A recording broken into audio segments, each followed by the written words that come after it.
Most influential mission trip of my life. I'm 15 years old. We pile up in a 15-passenger van, drive through the night to get to San Antonio, Texas. It's 900 miles piled up with your closest friends, right? I remember going to this mission trip, and when we were there, we were working all day, working late into the night for 3 days straight. My youth pastor has this great idea that he's going to take us to the General Assembly services. We get to the service that night, we were absolutely tired. I remember sitting there, and I'll be honest with you, I woke up about 2/3 of the way through the service. I felt really guilty until I looked down and realized my youth pastor was asleep too. But as I start looking around, there's a man on stage, and he's talking, and he says, "Some of you are being called to ministry right now."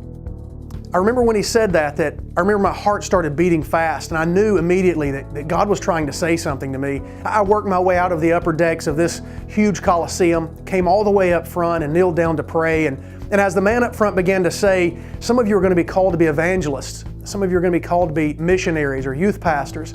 He said the words, some of you will be called to be pastors. When he said that, I remember feeling like Wile E. Coyote when the anvil drops on his head in the old cartoons. There was this very obvious, very real sense that God was calling me to ministry. After that happened, I remember getting up from that kneeling position and turning around and looking back up to where my youth pastor and all of my friends were. And immediately I had these questions of, where do I go from here? What are the next steps if you're called to ministry? It was shortly after that experience that I learned about Yes Conference, an event that is designed specifically for students who are called to ministry to be able to come together to hear about other people's calls, to be equipped, to ask questions, to meet professionals and find out how do you go from being a 15-year-old in San Antonio, Texas, to being a pastor or a missionary or an evangelist or children's pastor. I remember going to the Yes Conference and getting to meet students from 8 different states from all over the place that had calls just like mine, some calls that were nowhere near like mine. But there was one thing that we all had in common. We were all sensing a call of God upon our lives to some sort of ministry area.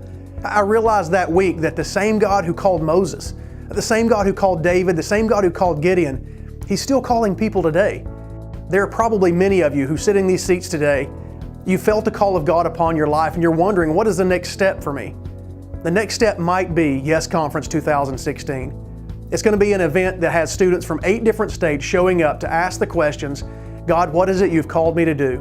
To have time to pray, to discern, to hear from professionals in chosen fields. For those of you who are feeling a call to ministry, use the hashtag YesConference2016 to get more information about the event that's coming up next summer. We'd love to see you there.